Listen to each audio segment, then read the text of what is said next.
114 suspects and multiple aides of the Khalistani preacher, including his uncle, as well as cars, arms and ammunition linked to Amirtpal's nexus. The Aam Aadmi Party government has made it clear that there is no tolerance for anti-national activities in Punjab, adding that Amirtpal will be brought to justice. However, this fire is spreading to other parts of the world as well. The Indian High Commission in London was attacked by Amirtpal Singh's supporters, who desecrated the national flag and tried to barge into the building. The window panes of the Indian High Commission were smashed as the mob carried placards demanding justice for Amirtpal Singh. This triggered protests by the Sikh community outside the United Kingdom High Commission in Delhi against the desecration of the Indian flag. But in Australia, which has seen multiple attacks on Hindu temples by Khalistani radicals, supporters of Amirtpal Singh gathered at the Australian Parliament in Canberra to protest against the Punjab police's crackdown. Even in the United States, Khalistani radicals attacked the Indian consulate in San Francisco. Clearly, this radical nexus has spread its tentacles around the globe. Given the international reach of Khalistani radicals and the attacks on Indian envoys, expats and temples, is it time to include the Khalistan threat in India's global campaign against terrorism? That is the question I'm going to take to all the panelists who will be joining me in just a bit. But first, let me go straight to London to get a quick update from Sanjay Suri. Sanjay, what is the situation right now on ground? Well, the situation on the ground is that, as you described, there are groups that are active everywhere. But consider this in some perspective, Maria. We had about 15 or 20 Khalistanis outside the Indian High Commission, and they attacked this building at will. They smashed windows panes, they hurled stones at the building, smashing all the window panes on the facade. One of them climbed onto the balcony and pulled down the Indian flag. He did this at leisure. There was no security. The question is, there are these, say, 15, 20 people who turn up, but what gives them the confidence to do all this? It really is the inaction of the police. There was no police security, and it was worse than that. When they were there, the police did come, but just 3 or 4 of them on motorcycles. They had a conversation with these people. They were clearly vandals. The evidence of vandalism was before the police, and the police made no arrest. They did not even stop them leaving. These people, in the presence of the police, having done all they did, and the police having seen all that they saw and all that these people did, the police just watched them walk away. Okay, go away, have a nice day. It's only later in the day that one arrest was said to have been made. The police clearly wanted to show they had done something. So these people really are being encouraged by a very unprofessional inaction from the police. You know, you are saying that there has been inaction on part of the police. Has the Indian government or the Ministry of External Affairs registered a formal protest, in the sense that, you know, whatever said and done, the police security has to be provided by the local government there? So in this case, it is the London police which has to ensure safety and security of the building and other structures that are, including the Indian consulate. Yes, and there are two aspects to this, and certainly the Indian government has made a very strong communication to the British authorities. The two aspects to this is prevention in the first instance, failing that, prosecution. Prevention clearly failed. Prosecution has always failed in such cases. This is what has emboldened these groups to attack at will and just walk away in the sight of the police. And the police here have had a good look at these people. They were face to face with them for a long stretch. They know who these people are, and yet none of them was stopped. So this is really something that the Indian government is now addressing. The Indian government's communication to the British has been to demand prosecution of every single person who was present there, and the police cannot say they do not know who was present. They were face to face with them, and for a long stretch. The Indian government has made this demand. Let's see if the British listen and respond. All right, Sanjay Suri, really appreciate your time. Thank you so much for that quick update. Let me bring in my guests. Anil Trigunayat is former diplomat. Sushant Sareen, senior fellow of ORF. Major General retired KK Sinha is defense analyst. We also have Kuldeep Singh Shekhawat, director MATV from London. Sushant Sareen, a major security threat has re-emerged in Punjab. Is tough action falling prey to the politics of jurisdiction? No, I don't know what you mean by politics of jurisdiction. If you mean within India, I think we can very clearly see that the center and state are cooperating with each other. It's inconceivable that this kind of a crackdown could have happened if the central government and the state government were not working together. They might not be openly declaring it or proclaiming it, but clearly they're working together. So I don't think the jurisdiction factor works out here. I think abroad it's a little more troublesome. To my mind, the British government has been complicit, and I use the word advisedly, with what has been happening. This is not the first time an Indian mission has been attacked. This is the third or the fourth time this has happened. We've seen attacks, for example, in Leicester, Pakistani mobs attacking Hindu temples. We've seen homes being attacked. We've seen all kinds of violence being perpetrated, and the police just standing by, dumb, mute, utterly ineffective. And obviously, most of these guys have got a license. They've got a license to do this. Now, let's imagine what, if, for example, what happened yesterday. Many of these guys are criminals, right? These Khalistanis. What if one of these guys had a gun or a bomb and he clambered on top and he blew himself or blew somebody or killed somebody? Who would have been responsible then? And the action which the British claim to have taken is nothing but an eyewash. This is the kind of nonsensical action that the Pakistanis take whenever whenever they carry out a terrorist attack against India. This is the kind of action the Pakistanis take. Let me just tell you something, Maria, and I say this with all the seriousness. Britain has become today a safe haven for terrorists, anti-India terrorists, whether Kashmiri, Pakistani, or these Khalistani elements. And the British government has pandered to them, has pampered them, has turned a blind eye to their action, despite the Indian government telling them time and time again to crack down on these elements. Now, you can't tell me that you are protecting the civil liberties of somebody and you are endangering my people. You are endangering my people, you are endangering my property. I'm sorry, that is not protecting civil liberties. I don't need lectures of democracy and civil liberties from the British, who have been responsible for some of the worst mass murders in history. Yes. So let them stuff that up wherever they want to. But the bottom line is that they need to act. And most importantly, in Maria, I don't think it's enough for the government of India to simply issue these demarches and these protests. I think there are certain consequences that must visit But how do you make them act? Ambassador Trigunath, how do you make them act? The question is that these incidents are happening in another country. How can the government ensure action in terms of what Sanjay Suri was saying, that the London police knows who these people are? They were, it was almost like attack at will kind of a situation there when it was unfolding. Will there be arrest? There has been only one arrest till now. And if there is an arrest, will there be prosecution? Well, the problem is that the Britishers have failed time and again to protect the Indian mission. Earlier, last February also, we had some Pakistani elements going about the Kashmir, and they also incident in front of the High Commission. Even at that time, we had taken, and as Sushant said, that demarche is made. It is the responsibility of the state to which a mission is accredited to look after the mission, which is the property, or which is India. Actually, not only property of India, it is India. And the diplomats are there. Their security is the responsibility of the host state, and in which the Britishers have repeatedly failed.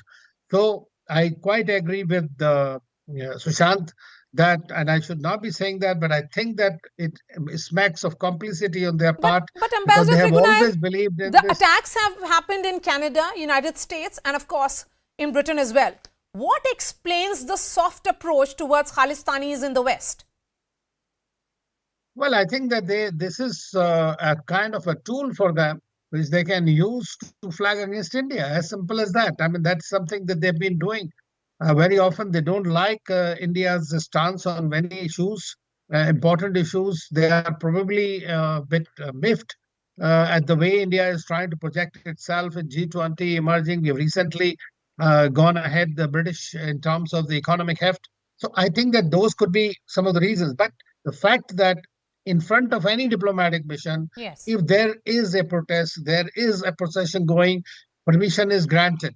And there is always a police bandobast which is there in every country of the world. Hmm. There could be incidents, but still, very often, firstly, you're not permitted within a certain range. Yes. And as you know, the Indian High Commission is located on that main road itself. Yes. And so, even if there are, you can always block half the road and not allow people to come. There were no police personnel. And even if there are, they were the onlookers. And they cannot say today that they can't identify people because the whole world is showing them on the media. You are showing yourself who are these people. So, it is not something. But they are harbored there in all these Western countries. So I think, that appears to be some kind of a design. It's happening in Canada, it's happening in the US, it's happening in UK, of course, Okay. much greater Since you're extent in talking about a Australia, larger very design, recently. and we have seen a series of events that has happened. Mr. Shekhawat, I'm going to come to you. Help us understand if the Indian flag, the tricolor is brought down and the Khalistani flag is put there,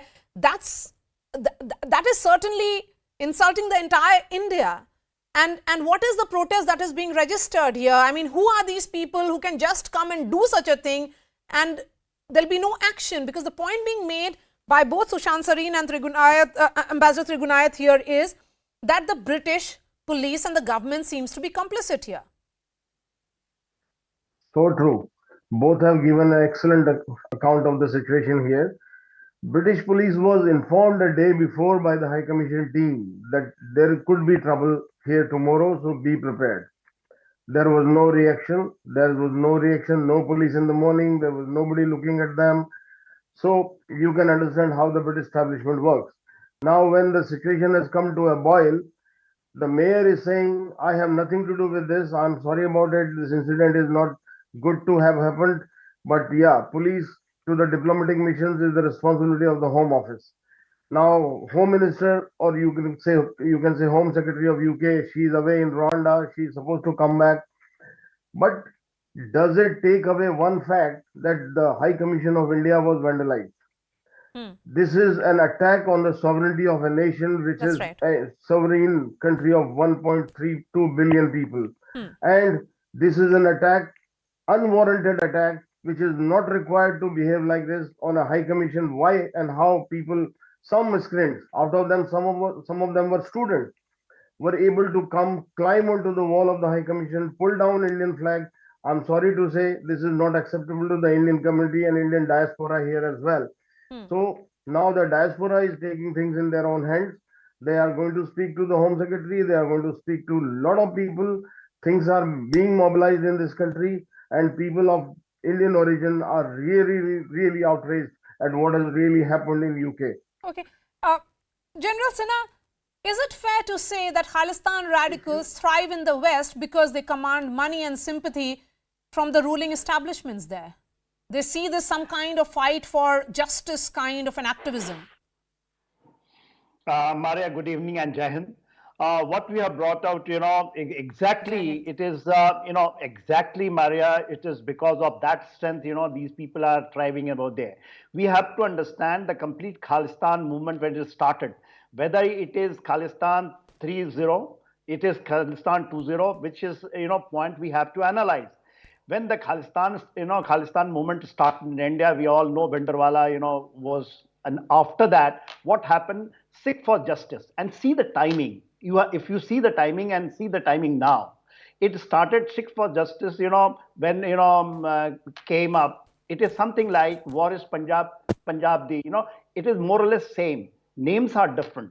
And the timings you have just read, that was just before the election of 2014. It came and they say referendum, and it is basically in a domain in which it says social media domain and nothing will happen.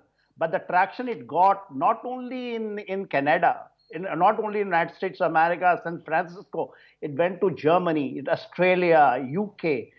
These are the things what we see. The only thing, the signs coming up, this incident, what happened in the UK, it is, we all know, because these people are, willy-nilly, they are within that side of that. And of course, Pakistan or ISI, when they run it, and they have got a money for that to do it, and the people are funding it.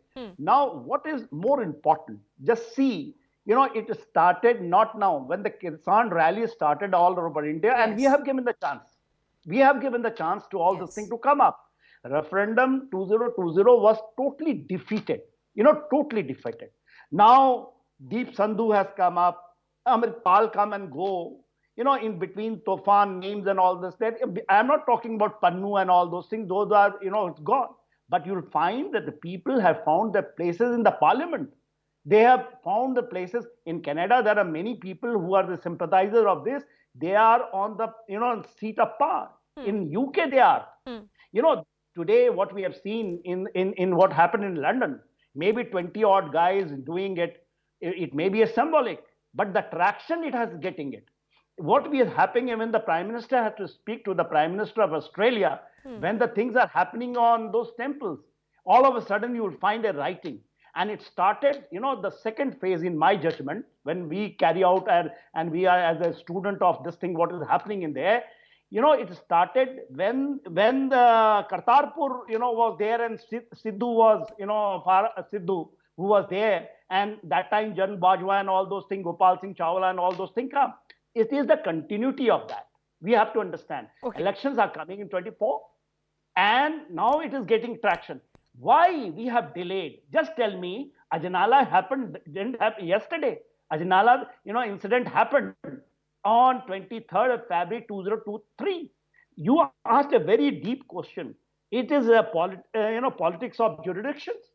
Yes, these politics of jurisdictions should not take on. It doesn't take a month to capture. And when this chap is now at large, I can tell you, I have operated during the Blue Stars and all those things in Punjab. I know they can catch if they really want to do it. He can't run away like this. You have to make people accountable for this. Okay. Otherwise, since you're talking about accountability, one thing is clear, Sushant Sareen, and the point that has been made by just about every panelist here is that such elements do not thrive without political connivance. And are we seeing the consequences of that both in Punjab and also abroad today? Absolutely, Maria. This thing did not start last month or the month before or 6 months back.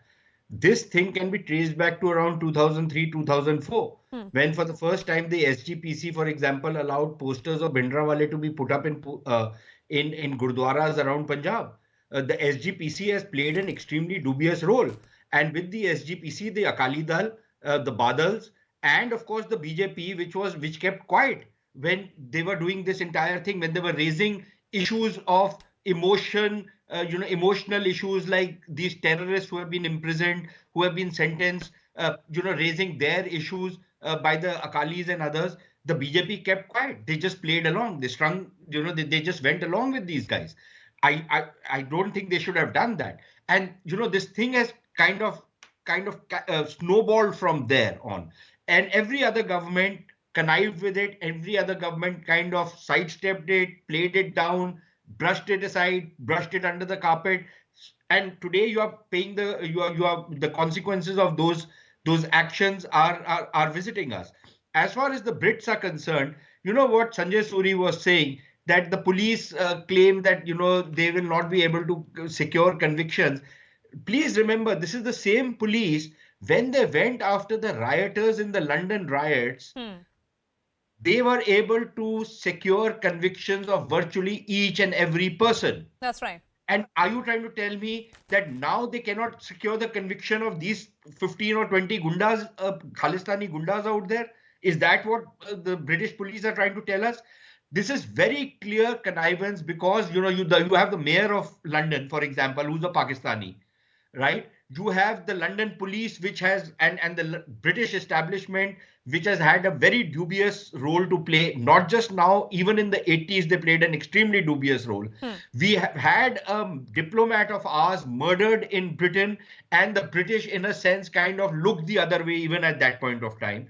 They keep telling us that we are going to do everything. We are going to give you security. They don't give security, despite the fact that 2 or 3 incidents have happened earlier. They have not given any security. What explains this if not connivance and complicity with these elements? Okay, then Ambassador Trigunath, what diplomatic levers can India use to make the point that Khalistani radicals are a clear and present threat, not just to all the Indian citizens, but all to citizens of the world?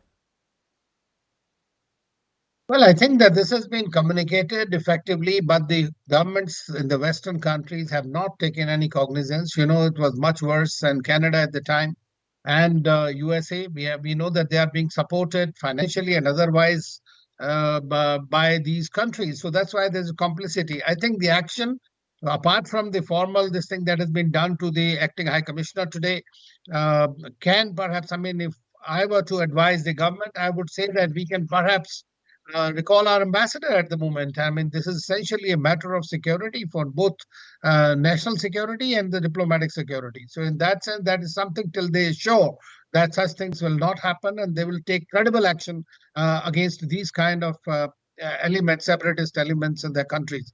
If they consider India as a strategic partner, historic civilization, whatever it is, so I think they need to come clean on this. And would you say that the West perhaps is ignoring what clearly is a ticking time bomb? Well, for them, yes, they will eventually pay for it. It is not something terrorism anywhere you allow. Separatists, they are going to bite you back. Pakistan is a clear example of that. Okay.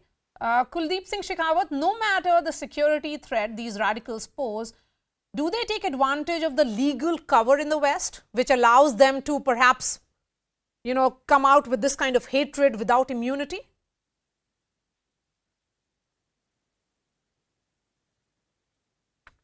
Mr. Shekhawat, if you can hear me. Okay. General K.K. Sinha, would you take that question, please? Yeah, you see, Maria, we have to understand, you know, to defeat this type of design, you know, basically the people of Punjab and especially the people who are actually literate, they have defeated earlier up till now. When they started, you know, somewhere in 83, 84, we have seen, and even today. See, what is there? You know, these people are basically, even you take this case, Amirtpal Singh, he came from Dubai, you know, he was a family business over there of transport and he has come, his 10th class pass.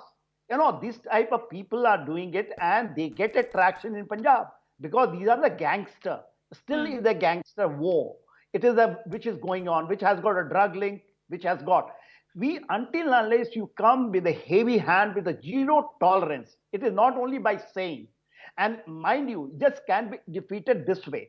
Like in Canada, when, you know, Trudeau came here, along with, you know, the Khalistani, when he visited India, that time he came, but he was given a befitting reply. The way he was treated over there, he has gone over there. Again, he did it. You know, after that, he did it when the, you know, farmers' agitation was there. You know, that time, but the same agitation, when it started a farmer agitation in Canada, he was nowhere. Mind you, outside, you know, they will keep doing it because not as an anti-India, you know, propaganda, but this is their design. And that is the Western design, but you see, it is an Anglo-sanctioned design on which they want to, you know, they take you still as a third world country. They want to, you know, still want to do rule and you would try to dictate terms. But General Sinha, help us understand. The fact is that Amirtpal evaded arrest in Punjab for way too long. What are the loopholes in the security infrastructure that are allowing him to stay at large? Mind you, there are people, you know, there are many people who are there in political circle. There are people who are in the, you know, in their police establishment. They have got a sympathy towards that also a little bit. But majority of people of Punjab is totally against it. I am from Sikh regiment. I know my, you know, people of Punjab like my finger, everything. They have defeated it. When the Bhindranwala was defeated, it was not defeated by anyone else. It was defeated by the people of Punjab, and they have done it. But now, even the diaspora which are outside, majority is, you know, are not with them. And Sikh, you know, they have got a very large number of, you know, diaspora outside. In Australia, I have been speaking to my friends over there who are, you know, Sikhs. They are totally against it. You know, they are the people who are putting. But in London, I'm sorry to say, where are those people who has to come out? of course, the 20 guys, if they can, gather at one place without a notice, all of a sudden, where are the people? Where is our diaspora? We can't just leave it everything to be done by, Okay, Kuldeep Singh Shekhawat, where is our diaspora and how are such radicals able to raise funds in Western nations when it is a fact that such funds are used for anti-India operations? Two things here. First of all, about diaspora. Indian diaspora is active. Just we had a discussion today in the morning that, well, there are majority of the Sikh community people who are pro-India, and we cannot just finger out all of them as Khalistanis or terrorists. So we have to very delicately look at situation in UK. Who are these elements? We have to segregate them, and then we will have to go after them. That's one part of the story. When you come to the finance part of the story, well, we know who's funding all these people. It is Pakistan, and there is a proxy country we know about, a very strong country with a good economy is supporting Pakistan and the Khalistani elements now, which is a news for most of us. But yes, they are being supported by them, and it's a very open statement that these people are being funded, and only those people who are being funded are the ones who are miscreants. They are the ones like Paramjit Singh Pamma and all. They are the only ones who are creating trouble in UK. Majority of them are not at all anti-India. They don't have a Khalistani aspiration. They don't want Khalistan at all. We know most of the Gurdwaras here in UK are now bending towards the government of India by what Prime Minister Modi has done. You can really look at the situation in UK, whereas one of the biggest Gurdwaras in UK, the Southall Gurdwara, came out with a statement in favor of what Prime Minister Modi has done for them. Okay, but, so you but can Ambassador okay, help us understand. The fact is that Khalistan referendums are allowed in the West. Does the West see it as a just cause? As I said that, they think that they are their citizens and they are entitled to these kind of statements because it's not directly impacting on them in their own domestic situation. That's how they are looking at it probably. But they're also using it as a tool. And that's why there's a connivance, basically, is to undermine the political system in India. I would say that is the only objective that they have. Otherwise, if you consider the UK or Canada or US or Australia, if they consider this kind of a relationship that claim to be, then obviously you need to take action. Just by saying that we condemn this act does not happen, because it's every time we are seeing repeated acts of these kind are happening. So therefore, a stern message from India is also essential in this, because India is not a banana republic. Sushant Sareen, final word to you. Going slow on anti-India elements, can we see this almost like some kind of tacit norm in Western foreign policy ahead of the G20 summit? Is this, constantly making India, it's about sending a message to India, there are a series of narrative building that has happened. Look, I think what is happening in the other countries, we need to distinguish each one separately. For example, Canada and the UK are behaving with terrorists, what Pakistan did, the way Pakistan protected the Taliban. These guys are protecting Khalistanis and other terrorists, who are targeting India. Very clearly, I want to mince no words about it, right? They have given sanctuary to so many terrorists of Indian origin in their countries, and they have let them operate out there, even though they know what kind of murder and mayhem some of these guys have carried out in India. That is what they've done. Just what Pakistanis did in Afghanistan with the Taliban. Number one. Number two, I think the Indian reaction has to be a lot more severe than simply, recalling the ambassador and, the normal diplomatic stuff. I think we really need to start taking some other action which hurts the Brits, which hurts other countries, which do not respect the security of our people in their countries. Number three, I don't agree with Mr. Shekhawat entirely. Look, segregating these terrorists is not such a big deal. After all, you have a mission out there. You have cameras. Everybody has a phone camera. You can get mugshots of all these guys. You can identify them. You can have a database of these guys. You can pass the database off in the community. The community can identify some of these people. You can openly declare that you are going to be taking certain actions against these guys, not just in Britain or in Canada, but including in India. If, for example, they have some properties out here, you could impound them. There are hundreds of things you can do if you want to do those. If you don't want to do those and you just want to play letter and demarche, then you can continue playing that game. It's not really going to work very well. And finally, I think there is a conspiracy angle also with the frequency these incidents are happening in the UK. The moment you get an Indian origin prime minister in the UK, I think the British establishment cannot countenance it. And they will ensure that they embarrass the Prime Minister of Britain. They will activate some of these groups to target Indian targets, so that if the Prime Minister was to start coming down hard on these elements, then he would be accused of dancing to India's tune. And if he doesn't do it, the relations with India go sour. So I would not put it past some of these perfidious Albions to be indulging in these kind of games as well. They are quite capable of it. We've dealt with the British for 200 years. We know what all the games these guys play. All right. So, Shan Sareen, Ambassador Trigunayat, Major General K.K. Sinha and Kuldeep Singh Shekhawat, I appreciate your time. Thank you so much. A piece of breaking news coming in now. The government has recommended CBI inquiry into Harsh Mander's NGO over foreign funding. Mander was a former member of the National Advisory Council as well. Arunima is joining me on the phone line. So, Arunima, what exactly is the CBI inquiry?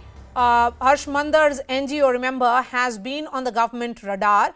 They were looking at the entire foreign funding angle. In fact, it was being seen as one of the beneficiaries of those who have been trying to really send a message which was seen as anti-India. Arunima, give us the details. So, all that we know is that an FCRA probe was initiated. Violations were found in that, and those violations were found to the extent that, unlike other NGOs, where the FCRA license is usually suspended or kept in abeyance, in this case, a CBI probe has been recommended. So, the charge against the NGO is that you're not just misappropriating the foreign funding, you're also using the foreign funding in a way that it makes for a case under the Prevention of Corruption Act. Now, we've asked in Central Bureau of Investigation, what is the process from here on? Will they register a PE first or straight away go for an FIR? They say they're waiting for formal communication from the central government. But since the MHA at the highest level has recommended an FIR, I think that's the way it will go. And this is the second time Harsh Mander's NGOs are getting into the crosshairs of agencies. If you recall, in September 2021, there were enforcement directorate raids on his NGO, 2 shelter homes for boys and girls in South Delhi. And the allegation there was of money laundering. All right, Arunima, appreciate your time. Thank you so much. Shifting focus to the new emerging axis between Russia and China, as Xi Jinping is in Moscow for talks with Putin amidst the war in Ukraine.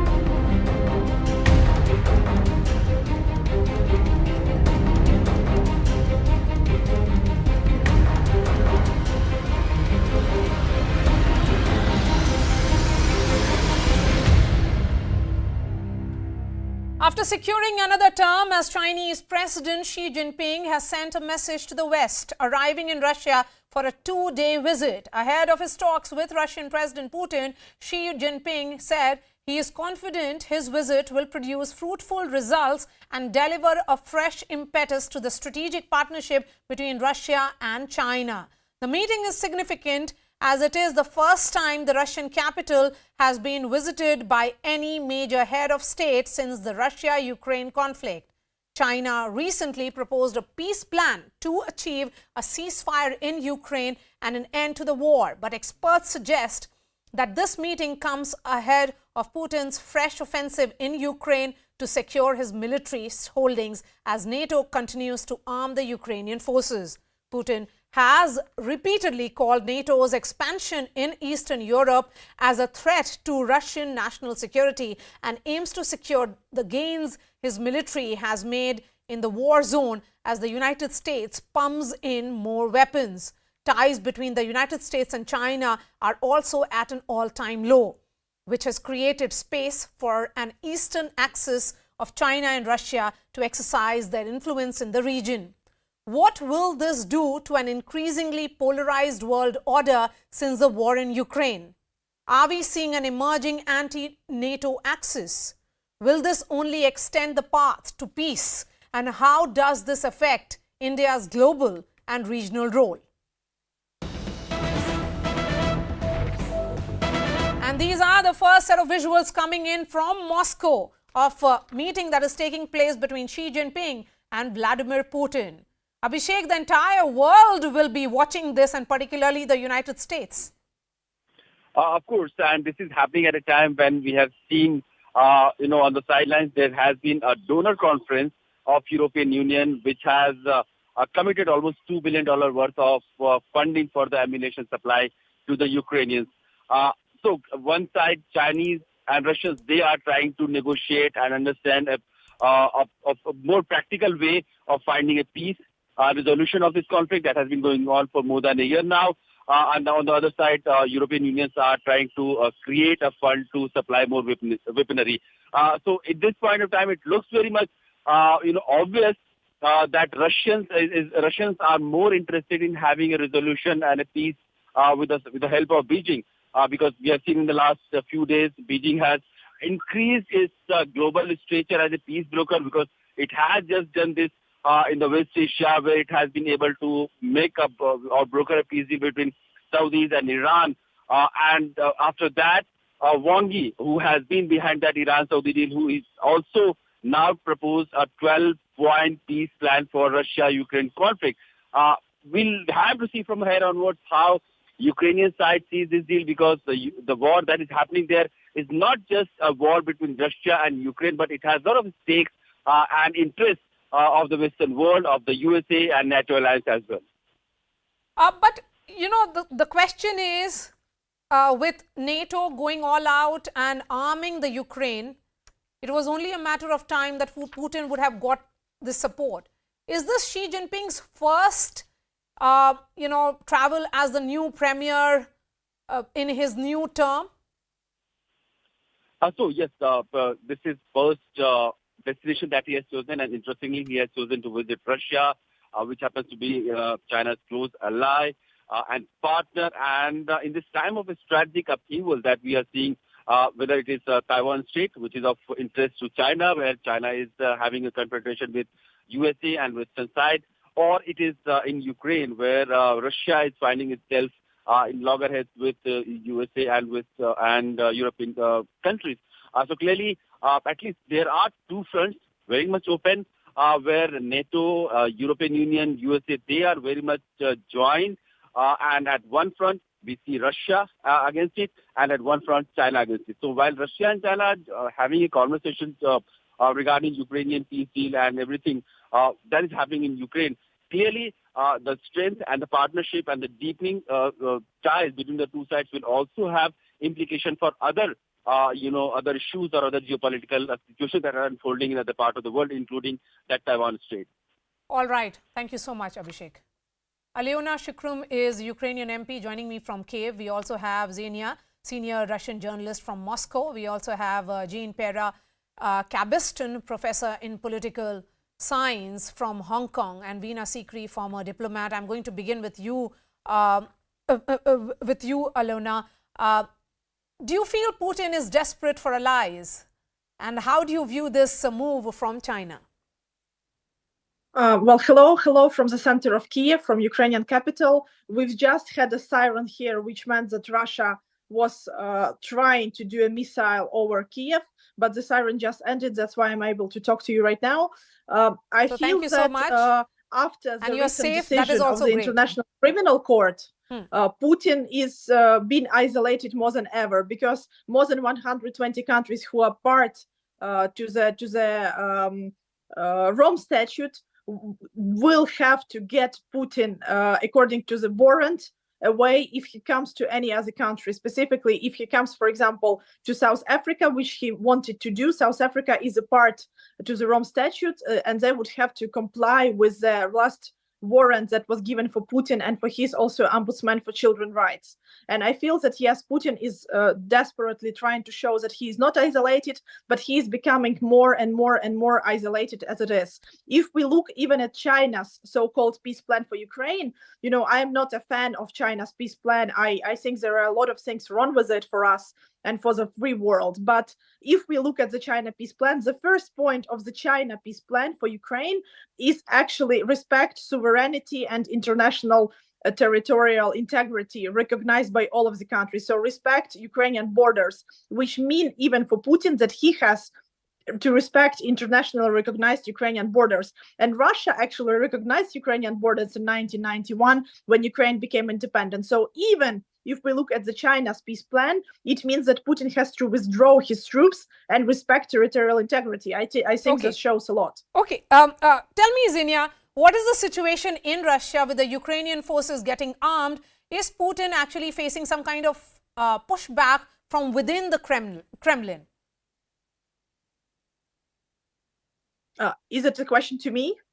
That's a question to Ksenia.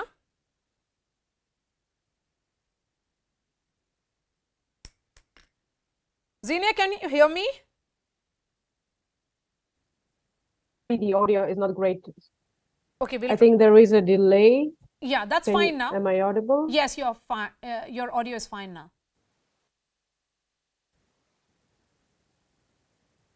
Oh, yeah, sure. So, yeah, thanks. Could you clarify the question is it with regards to the arrest warrant? No, this is with regards to Xi Jinping's visit to Moscow. And are these optics necessary for Putin because he is facing some kind of pushback from within the Kremlin?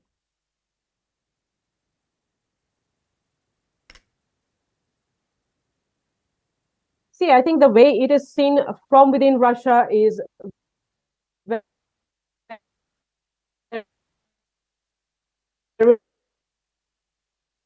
Okay, I'll try and fix that audio with Ksenia. Sean, as Xi Jinping has secured another term and consolidated his power, what game plan do you see with expanding ties with Russia? I think Xi Jinping wants to consolidate China's partnership with Russia. At the time, China is facing growing opposition from the United States, but also from the European Union. And China needs more partners and more friends. And if you look around China, there are not many countries which are ready to have really friendly relations with China. So I think that's why this visit to Russia, just in the aftermath of his re-election as president of the People's Republic, is very important for Xi Jinping. Actually, 10 years ago, when he was just elected for the first time president of the People's Republic, Xi Jinping picked up Russia as his first destination abroad, just to sort of underscore that China's relationship and partnership, strategic partnership with Russia is very important. Now, you remember that a year ago, China and Russia decided to develop their relationship without any limits. Today, well, they've dropped that, but the relationship remains very close. So we'll see whether in that context, really China can propose something new as far as the war in Ukraine is concerned. Okay. Because China is perceived as being so close to Russia that it's very hard for China to be really a honest broker in the war in Ukraine. Veena, how will the Indian establishment be looking at this meeting between the two sides? One is a fair weather friend, the other one is causing tensions at the LAC. Yeah, it is a very significant visit by President Xi Jinping to President Putin in Moscow, I think there are 2 or 3 aspects if you look at it. We look at it from the point of view that this is the start of President Xi Jinping's 3rd term.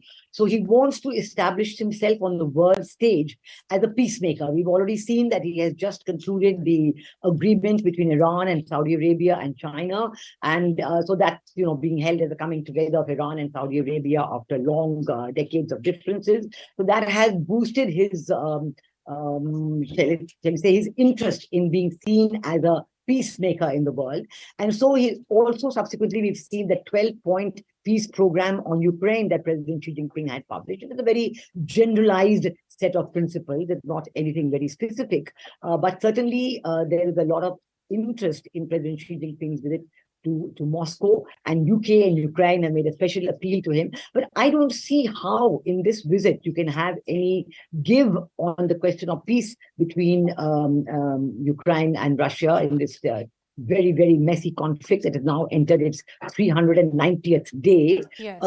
Because there is a complete difference. We see our colleagues from Ukraine talking about complete moving back from the areas, which were the areas under discussion even in the Minsk agreements. These were the areas where Ukraine was supposed to give special privileges to the Russian-speaking, allow them to use their language, allow to give them some autonomy. None of this happened since the Minsk agreements were concluded. And so we know that it has been a very difficult letdown for the people living in that area. And so now, how are you going to have a situation where Russia would agree to withdraw from that situation? So there has to be give on both sides before you could have any kind of a peace. You've actually put the right number to this ongoing war. Zinia, the war has now extended over 1 year. Has Putin's gamble, when he thought that the West will not put up a fight, has that gamble failed? I wouldn't call the bloody war that is happening with all the losses on both sides a gamble.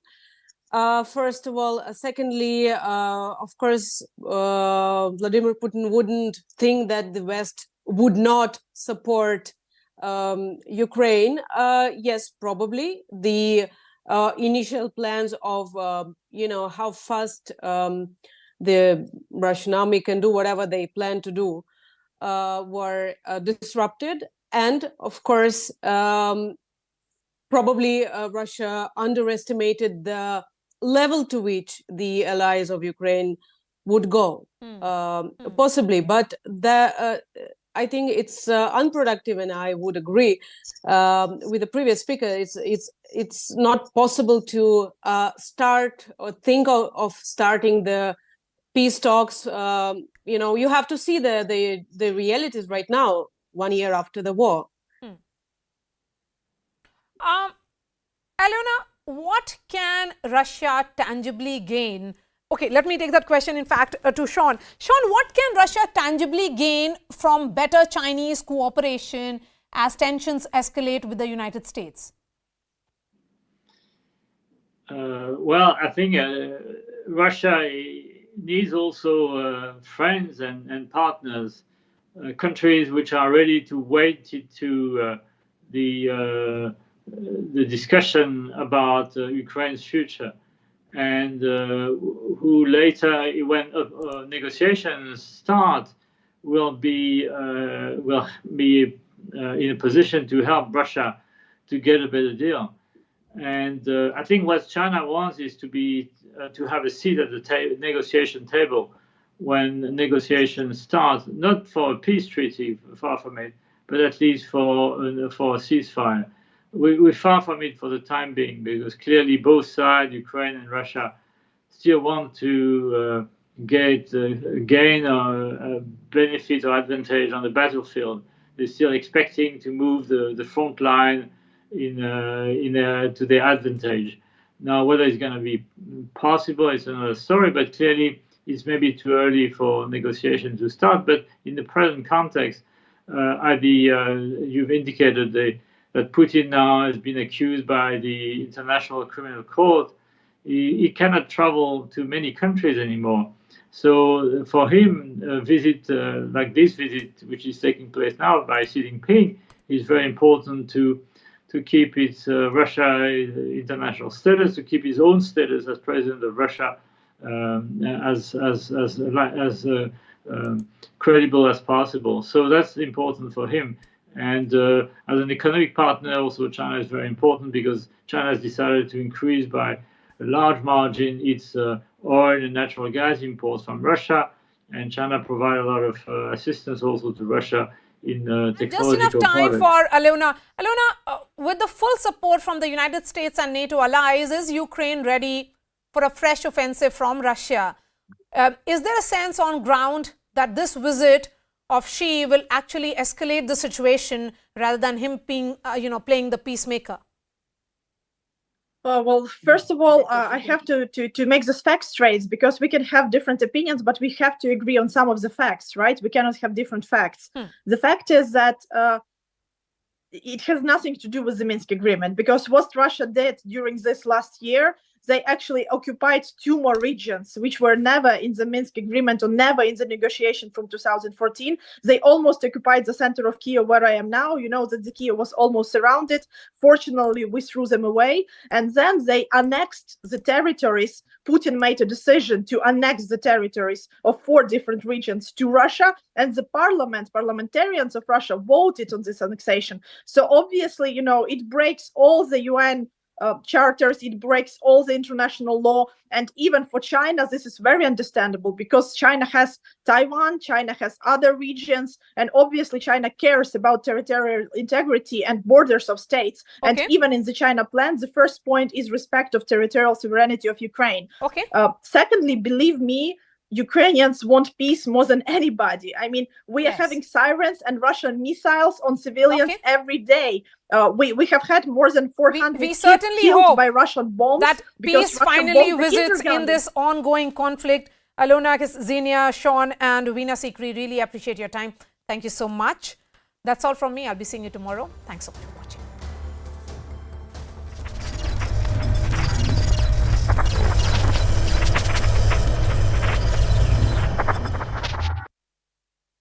Diplomatic pageantry, as it were. So you will see a lot of that from the runway to the talks table at the Kremlin tomorrow.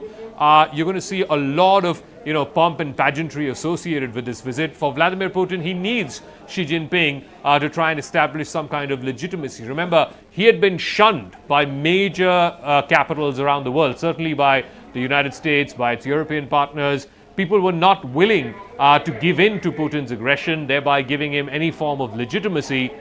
Xi Jinping on Russian soil in Moscow, and these pictures are being broadcast by global channels around the world. This will send a message that here is the leader of the second biggest economy in the world standing shoulder to shoulder with Putin, giving him some kind of an endorsement, if you will, despite the aggression and despite the Chinese time and time again saying that they do not believe in violation of territorial integrity or sovereignty of any nation state. Also remember, we've had these reports from both the Wall Street Journal and from Reuters that Xi Jinping, right after his visit to Moscow, is likely to speak to Vladimir Zelensky either via telephone or through a virtual call. And there again, we're given to understand that China is really pressing its foot on this 12-point peace plan.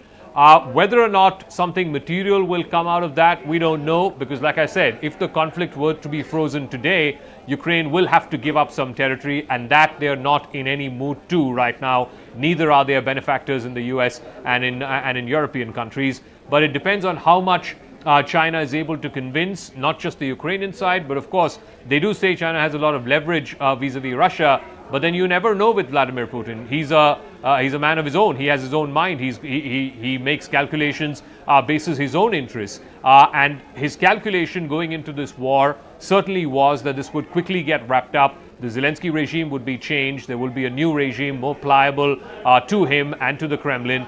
That certainly hasn't happened. Ukraine is standing. Zelensky is standing. The Ukrainian people are putting up a brave fight. So Putin needs to see what is the best off-ramp that he can get if indeed his intention is to end the war as quickly as possible. Right, and Zaka, like you've been pointing out, that if there was a solution to come at this very moment, then that would mean that Ukraine would cede a lot of ground. So that perhaps also leads many experts to believe that this 12-point plan that Xi Jinping comes with is less of a peace brokering deal, but rather perhaps to cement what Putin wants to project. Possibly, of course. Like I said, if the conflict were to be frozen right now, it would be advantage to Russia because the Russians currently control about a fifth of Ukrainian territory.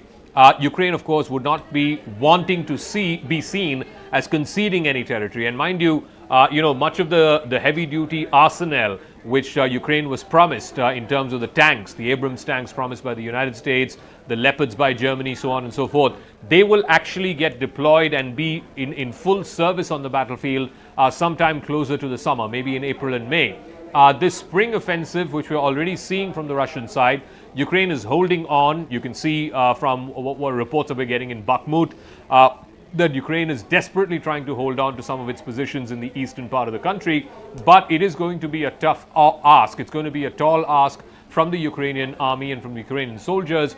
But I think as long as this NATO pipeline of funds and military aid and weapons keeps coming, Ukraine has an incentive to keep fighting, or at least has the means and the wherewithal to keep fighting. And I think that's going to be the critical aspect in this war. It's going to be how quickly Russia can force the Ukrainian side to come to the negotiating table, or how versus the resilience of the Ukrainian people and the Ukrainian forces to stretch this conflict for as long as they can and push back Russia to as close a position as possible as existed before the 24th of February 2022. Right. Xi Jinping's sort of main agenda in Moscow is going to be this, to try and size up Vladimir Putin and tell him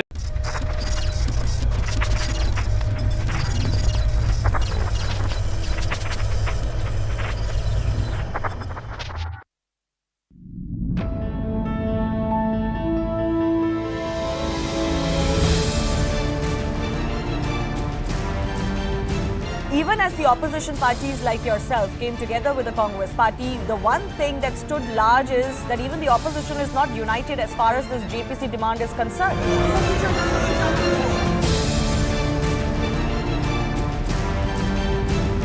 Where has it ever happened that in a directorial debut, you win the biggest ever award? Well, I think we're just absolutely thrilled to receive this great honor. My heart is racing, to be very honest.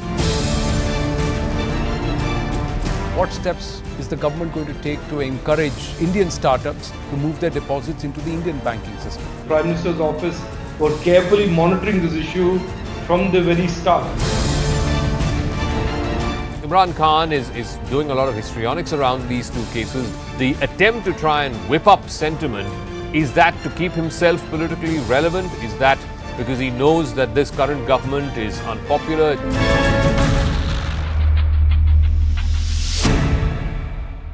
Around the world want to leave a sort of legacy or want to leave some kind of a footnote in history. How is Xi Jinping going to be remembered? How is his foreign policy going to be remembered?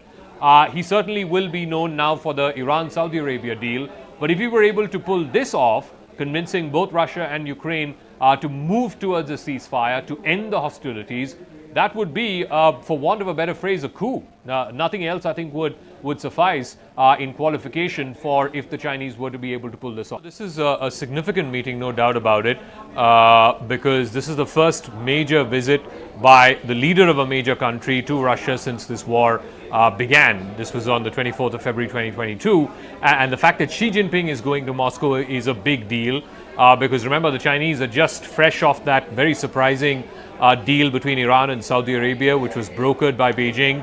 It was 4 days of secret talks that happened in Beijing, and now the Chinese are hoping that they can use some of that momentum, some of that leverage, if you will, into trying to broker some kind of a peace between Russia and Ukraine. China had a few days ago unveiled a 12-point peace plan, which ticks off all the right boxes, which is respecting territorial integrity and sovereignty, warning against any escalation, certainly not by nuclear weapons. It also talks about how Russia's concerns have to be addressed, but essentially moving, or at least trying to move both sides to some kind of a negotiated settlement, if not a ceasefire to start with and then eventually to a negotiated settlement. The problem is, both from Moscow and from Kiev, the response to this 12-point peace plan put forth by China was rather lukewarm. And that is because for Russia and for Vladimir Putin in particular, he needs some kind of an off-ramp solution. Something needs to be given to him so that he can then move towards cessation of hostilities. On the other hand, for Zelensky and for Ukraine, this is almost an existential crisis. I mean, they cannot be seen as conceding any amount of territory to Russia, because that would be de facto then recognizing the fact that Russia used forcible means to acquire what used to be Ukrainian territory prior to 24th of February 2022. So the problem really in the Chinese plan or any move towards peace is essentially this. If the conflict were to be frozen as it stands today, then about a fifth of Ukrainian territory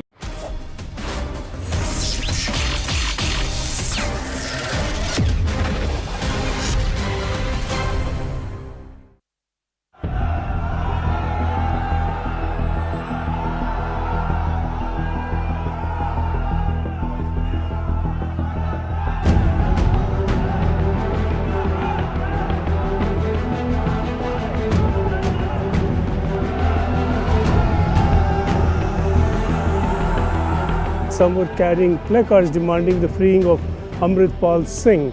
At one point, one of the protesters climbed onto the balcony here. He pulled down the Indian flag and some people below were pulling it down. He then tried to hoist a Khalistan flag right there. At that point, he was stopped by a security man from the Indian High Commission.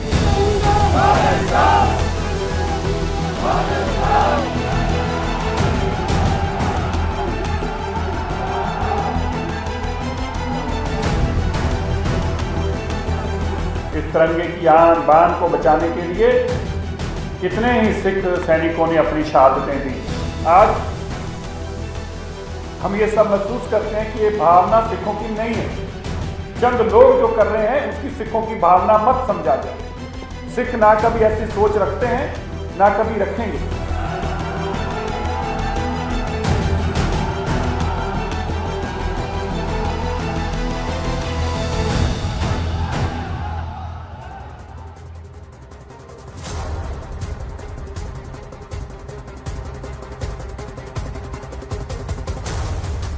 Namaste, Jai Hind, and welcome to this edition of The Right Stand. I'm Anand Narsimhan. Ladies and gentlemen, one thing for every Indian that should never be acceptable is insult and disrespect to Bharat and any of the symbols that represent Bharat, which of course includes the national flag. And we as a nation need to tell a nation which allows such vandals a free run that this will not be taken lying down. India needs answers.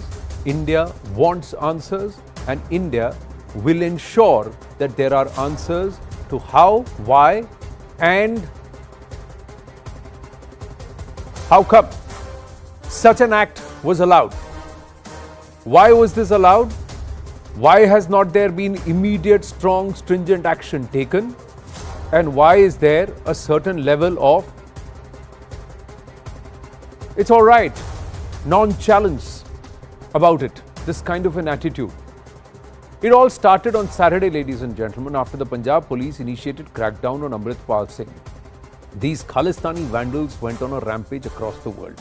Incidents have been reported from London in the United Kingdom, Canberra in Australia, and San Francisco in the US of A. The pro-Khalistani elements were out on streets and insulted the Indian flag. These Khalistani supporters targeted the Indian High Commission, consulates, and even protested outside the Australian Parliament with a demand to free Amirtpal Singh, who still remains absconding. Let's break this down for you. Have a look at this entire chain of events. On Saturday, the Punjab police launched a statewide crackdown on Amirtpal Singh's Waris Punjab Day. 78 people arrested, 500 people detained on the first day of the crackdown. Amirtpal still remains absconding. He is wanted in connection with several criminal cases against him, including spreading religious hatred. As of today, 112 people have been arrested so far.